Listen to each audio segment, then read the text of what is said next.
салом дӯстони меҳрубон, имрӯз 30 октябр аст ва шуморо бо хабару гузоришҳои тоза аз Тоҷикистону ҷаҳон дар барномаи ахбори озодӣ ошно мекунем. Нахуст сархати мавзӯъҳо. раҳбарони Амрико ва Чин мувофиқат карданд ки ҳамроҳ дар ҳалли баҳсҳои тиҷории миёни ду кишвар ва хатми ҷанги Украина саҳм бигиранд. мо аллакай дар масъалаҳои зиёде ба мувофиқат расидем ва ҳамин ҳоло дар чанд масъалаи дигар ба созиш мерасем. аз кунҷи октагон ба кунҷи зиндон, размикор ва таксирон Фарҳод Раҳимзода дар Новосибирск барои қатли як зан бо фарзандаш ба 23 соли зиндон маҳкум шуд. ва баъди сафари Владимир Путин ба Душанбе дар моҳи равон ихроҷи муҳоҷирони тоҷик аз Русия шиддат гирифтааст. فقط یک بدم مهاجر. او 5 کسیگا уголовное дело خطی بازداشت میشدن. рӯзи панҷшанбе чанд лаҳза пеш аз мулоқоташ бо раҳбари Чин, президенти Амрико Дональд Трамп ба низомиёни амрикоӣ дастур дод ки озмоишҳои ҳастаиро аз сар гиранд. озмоишҳои ҳастаӣ 33 сол пеш қатъ шуда буданд. Трамп ба Пентагон амр додааст ки баробар бо қудратҳои дигари ҳастаӣ озмоишҳои силоҳи ҳастаиро барқарор кунад. ахиран захираи аслиҳаи ҳастаии Чин бо суръат афзоиш ёфтаву Русия ҳам рӯзҳои ахир дар бораи истеҳсоли мушакҳои ҳавоиву зериёбии ҳастаӣ гузориш додааст. ва аммо ҳоло рӯ меорем ба аввалин мулоқоти рӯбарӯи президенти Амрико бо раҳбари Чин дар давраи дуввуми раёсати ҷумҳурии Трамп. дар ин бора ҳамкорам Тоири Сафар гузориш медиҳад. Дональд Трамп раиси ҷумҳури Амрико ва раҳбари Чин Си Ҷинпинг ҷанги Украинаро баррасӣ карда дар масъалаи коҳиши ташаннуҷ дар тиҷорати миёни ду кишвар ба мувофиқат расиданд. мулоқот 30 октябр дар пойгоҳи ҳавоии Пусан дар Кореяи Ҷанубӣ баргузор шуд. Трамп гуфт музокироташ бо Си Ҷинпин аҷиб буд ва онҳо дар масъалаҳои муҳим ва аз ҷумла тиҷорат, таъруфҳо ва воридоти маъданҳои нодир ба созиш расиданд. ба қавли раҳбари амрикоӣ, ӯ бо ишора ба нақши Чин дар буҳрони марбут ба маводи мухаддири фентанил таърифаҳои ин кишварро 10% поин хоҳад бурд. ҳамзамон бо он Чин хариди маҳсулоти кишоварзии амрикоро ки бо оғози танишҳои тиҷорӣ миёни Вашингтон ва Пекин қатъ шуда буд барқарор мекунад. ӯ илова кард, Чин содироти маъданҳои нодирро ҳам аз сар мегирад. махомдорони амрикоӣ мегӯянд 17 навъи маъданҳои нодир ки аз Чин ворид мешавад дар тавлиди мошин, ҳавопаймо ва аслиҳаи амрикоӣ саҳми бузург доранд. Трамп таъкид кард ки дар мулоқоташ бо раҳбари Чин ҷанги Украинаро баҳс кардааст. ду раҳбар мувофиқат карданд ки дар ин масъала ҳамкорӣ кунанд. мо аллакай дар масъалаҳои зиёде ба мувофиқат расидем ва ҳамин ҳоло дар чанд масъалаи дигар ба созиш мерасем. президент Си раҳбари бузурги кишвари бузург аст ва фикр мекунам мо муддати тӯлонӣ равобити фавқулода хоҳем дошт. Трамп илова кард дар суҳбаташ бо раиси ҷумҳури Чин мушкили Тайван ки Чин онро бахше аз қаламраваш мешуморад баррасӣ нашуд. ӯ илова кард содироти нафти Русия ба Чин ки даромади он барои сармоягузории ҷанг дар Украина ба кор бурда мешавад арзёбӣ нашудааст. дар навбати худ раҳбари Чин гуфт аз он хушҳол аст ки дар масъалаҳои муҳими тиҷоратӣ созиш ҳосил шудааст. ман доимо бовар доштам ки рушди Чин бо шиёри шумо аз нав бузург кардани Амрико ҳамоҳанг аст. кишварҳои мо имкон доранд ки барои шукуфоии комили ҳамдигар кӯмак расонанд. ман тӯли солҳо чандин бор гуфтам ки Чин ва Амрико бояд коршарик ва дӯст бошанд. дар арафаи мулоқоти Пусан, Украина ва муттафиқонаш аз Трамп хоста буданд ки ба Чин фишор орад то Пекин аз пуштибонии Русия даст кашад. ҳафтаи гузашта Вашингтон дар муқобили ду ширкати азими нафти Русия таҳрим ҷорӣ кард. рӯ меорем ба мавзӯъҳои дигар. додгоҳи Русия Фарҳод Раҳимзода, як шаҳрванди ин кишварро бо гуноҳи қатли як зани рус ва духтари хурдсолаш ба солҳои дарози зиндон маҳкум кардааст. достони вилояти Новосибирск рӯзи 23 октябр хабар додааст, Фарҳод Раҳимзодаи 33 сола ба он гунаҳгор дониста шуд ки як зани русро моҳи январи соли 2024 дар пеши чашми духтари 5 солааш 10 корд зада куштааст ва сипас ҷасади ӯро зери барф намудаву тифлро ҳам нафасгир кардааст. با گفته دادستانی بعد این جنایت مدهش فرهاد رحیمزاده پول و ماشین زن را ربوده خواسته است به کشور دیگری فرار کند، اما در قزاقستان دستگیر شده است. هدف از قتل به گفته دادستانی نوسیبیرسک غارت پول زن بوده است که فرهاد رحیمزاده را میشناخت. نظر خود جوان و وکیل دفاعش معلوم نیست، اما به گفته دادستانی او در دادگاه اعتراف کرد که بنابر خصومت شخصی زن روس و فرزندش را کشته است. این جوان در گذشته رزمی کاری MMA بوده است و در مسابقات محلی در روسیه شرکت داشته است. در ویدیوهای در یوتیوب نبردهای او دیده می شود که پرچم روسیه و تاجیکستان را به خود می پیچاند. رسانه های روسیه او را راننده تاکسی هم نامیدند. فرهاد رحیمزاده به 23 سال زندان محکوم شده است و قریب 20 سال عمرش را در زندان نظامش سخت باید سپری کند. موضوع روسیه را ادامه می‌دهم. ظاهراً سفر اخیر ولادیمیر پوتین به تاجیکستان که ماه جاری صورت گرفته و 5 روز ادامه کرد، وضع مهاجران تاجیک را در روسیه بهبود نبخشیده، برعکس به گفته آنها بدتر کرده است. در حالی که میان دوشنبه و مسکو در بخش مهاجرت 3 سازشنامه به امضا رسید، همانا بازداشت و اخراج و راه ندادن ده‌ها زادگان تاجیکستان به خاک روسیه ادامه دارد. تفصیلات در گزارشی همکارانم براد یوسفی و ارشاد سلیمانی از دوشنبه. حتی تلفن ها را قطعی به ایجا ما گرفتیم. چی کلاب کامران ساکن 38 ساله شهر دوشنبه را پس از 20 روز بازداشت در شعبه میلیسا، مرکز نگهداری مهاجران و بازداشتگاه موقتی در شهر تویر روسیه، با دستبند تا داخل هواپیما آورده به تاجیکستان اخراج کرده. کاش من در شهر تویر روسیه گریتا 3 چسلا بازداشت کردن کارمندان گایی و وقتی پروریکا کردن چه گایی بود؟ ماشین من کرد پروای شافیور پرسید بعد پرسیدن شافیور حجت پاساژیر.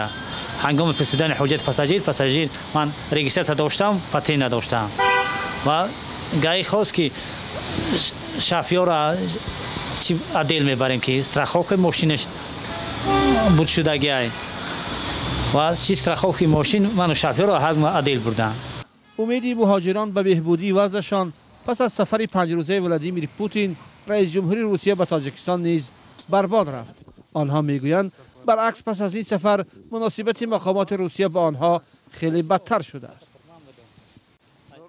در یک هفته 2 بار 15 مینوت بیرون می‌آمدیم و هم سیزار یک ماشینه بود. حالتی که کاش خیلی در پادوال زندگی میکنه همین خیلی بو تفی نام مثل همین خیلی و حالتی بود که بچه‌ها داجو حتی کسل شدن داجو. شما در یک خانه چند نفر؟ یک خانه که کاش تنگ گریتا 6 نفر. چند نفر مهاجر؟ اش فقط یک ما بدم مهاجر. او 5 کسی که او گلون دیل قطعی بازداشت میشدن. این مهاجر تاجیک نقل میکند که در مرکز مخصوص نگهداری مهاجران را میزدند و به تکرار پیشنهاد میکردند که دعوت رفتن به جنگ اوکراین را قبول کنند. والنتین چوپیک حامی حقوق مهاجران میگوید زمان آزار و اذیت مهاجران از بین میرود که اگر یک حکومت عادل و عاری از نژاد پرستی در روسیه سر کار باشد. آنچه که حقوق مهاجران تاجیک در روسیه رعایت کرده می شود یا نه؟ ما می‌دانیم که حقوق مهاجران رعایت کرده نمی شود تا آن زمانی که حکومت به سمت ملت‌گرایی نگرانیده شده سر قدرت است.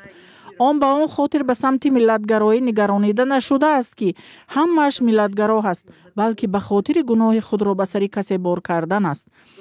آن زمانی که یک حکومتی مسئول به سر قدرت می آید که بر عهده می گیرد که مهاجران گناهکار نیستند بلکه کسی دیگر گناهکار است، آن زمان پایمال کنی حقوق تاجیکان، ازبکان، قرغیزها، قزاقها، قلمقها، اوریها، چچنها و یکوتها به پایان می رسد. калмыков, аварцев, чеченцев, якутов. در سفر اخیر پوتین به تاجیکستان که از 8 تا 12 اکتبر دوام کرد و درازترین سفر خارجی پوتین دانسته می شود، میان تاجیکستان و روسیه 3 سازشنامه مربوط به مهاجرت بسته شد. اما در 2 هفته اخیر آزار، اذیت و اخراج مهاجران از جمله مهاجران تاجیک شدت گرفت. به نقل یکی از مهاجران، روز 23 اکتبر بیش از 200 مهاجر اخراج شده از مسکو به کولاب پرواز کردند. 25 اکتبر مهاجران تاجیک با فرستادن نوار به رده آزادی گفتند که در پی یک عملیات مقامات روسیه در یکی از بازارهای شهر یکاترینبورگ مهاجران شدیداً لطوکوب شدند. شماره مهاجران اخراج شده تاجیک در 2 ماه اخیر معلوم نیست، اما رئیس دومای دولتی ویاچسلاو ولادین هفته گذشته گفت که در 8 ماه سال 2025 برای ویران کردن قانونهای مهاجرت 35,000 شهروند خارجی از روسیه رانده شدند. مقامات تاجیکستان الحال نگفتند که سفر پوتین به دوشنبه و امضای سازشنامه‌های نو با مهاجران چه بهبودی آورده. شما برنامه اخباری رادیو آزادی را تماشا دارید. یک طرح دولتی در اوکراین به این خلاصه رسیده است که هزاران زاده آسیای مرکزی از جمله تاجیکان در صف ارتش روسیه در اوکراین می جنگند. اصلا طرح زیستن می خواهم نام و نسب زادگان آسیای مرکزی را نشر می کند که در جنگ اوکراین کشته یا ناپدید شدند. در 2 سال اخیر نام و نسب زیاده از 1000 زاده تاجیکستان در این رویخط نشر شد که کشته یا بی‌درک گشتند. همکارم طاهر سفر گزارش بخش مرکزی رادیو آزادی در این باره را خلاصه کرده است و قبل از برنامه من از او پرسیدم که چه نمونه از جلب جوانان به جنگ اوکراین در این مطلب ذکر شده است. در این مطلب از سندت پرنبک، جوان 26 ساله زاده قزاقستان یاد می شود که به گفته والدانش سال گذشته با هدف پیدا کردن پول برای جشن عروسیش به روسیه رفت. مثل قصه چندی از جوانان تاجیک است که به جنگ اوکراین رفته و کشته شدند. نزدیکان جوان قزاق مهمه امسال نام او را در فهرست سامانه دولتی زیستن می‌خواهند دیدند. در این وبسایت اوکراینی نام و نسب سربازان هلاک یا ناپدید شده روسیه را از منبع‌های گوناگون جمع آورده و نشر می‌کنند. بایورجان پدر این جوان به بخش قزاقی رادیو آزادی گفته است که پسرش دوام 5-6 ماه مهاجرت همیشه به مادر زنگ می‌زد و گفته پدر در آخرین صحبتش سندت گفته است که 10 روز برای کار به یک جنگل می رود و آنجا ارتباط تلفنی بد است و نگران نباشند. این آخرین پیامی از سندت بوده است و دیگر والدان هیچ خبری از او نگرفتند و ندارند. پس از دیدن نام سندت در فهرست هلاک شدگان، نزدیکانش برای او مراسم جنازه برگزار کردند ولی هنوز هم از جستجویش دست نکشیدند. چرا زادگان آسیای مرکزی به یک جنگ برایشان بیگانه می روند و آیا معلوم است که چه تعدادی از آنها در اوکراین حضور دارند؟ آمار دقیق معلوم نیست ولی سامانه اوکراینی زیستن می‌خواهم اسم بیشتر از 3000 زاده آسیای مرکزی را نشر کرده است که در جنگ کشته یا ناپدید شدن آنها رسما تصدیق شده است. مؤلفان طرح تخمین می‌کنند که تعداد زادگان آسیای مرکزی که در جنگ روسیه به ضد اوکراین شرکت می‌کنند بیشتر از این باشد و کارشناسان می‌گویند که فقر و نبود جایهای کاری در آسیای مرکزی و تبلیغات سخت روسیه از سبب‌های اصلی پیوستن زادگان این منطقه به جنگ در اوکراین است. ارمک سیتباتالوف تحلیلگر قزاق میگوید بعضی از آدمان تحت تاثیر تبلیغات روسیه قرار میگیرند. با گفته او آنها تلویزیون های روسیه را تماشا میکنند و باور دارند که برای رسیدن به کدام هدف خوبی می جنگند. دیگران را تنها با وعده معاش بلند یا شهروندی روسیه میفریبند. با گفته کارشناس کمبود جای کاری در کشورهای آسیای مرکزی کاری تبلیغگران روس را آسان می کند و آنها مهاجران خسته و ناامید را پیدا کرده به دام می افزایند. ارمک سیدباتالوف میگوید که حالا صفحه‌های شبکه‌های اجتماعی از روسیه پر از اعلان کار با معاش بلند در سیبیر، ایرکوتسک و شرق دور است ولی پشت اکثر آنها تبلیغگران روس قرار دارند که مهاجران را به جنگ اوکراین میبرند. چون این شیوه جلب یگانه راهی بردن زادگان آسیای مرکزی به جنگ در اوکراین نیست. از این پیش مقامات روس صدها نفر از زادگان آسیای مرکزی را از زندان‌ها، بازداشتگاه مهاجران در سراسر روسیه به صف ارتش جلب کردند. تشکر همکارم طاهر سفر بود که مطلب یک طرح اوکراینی را درباره بر ضد این کشور در صف ارتش روسیه جنگیدن هزاران زادگان آسیای مرکزی را شرح داد. دوستان مهربان، با همین مطلب برنامه امروز اخبار آزادی را خلاصه میکنیم. تشکر با یکایک شما برای همراهی. فراموش نکنید فردا با خبرهای نو به استودیو باز برمیگردیم. خود را احتیاط کنید عزیزان و خدا نگهدار.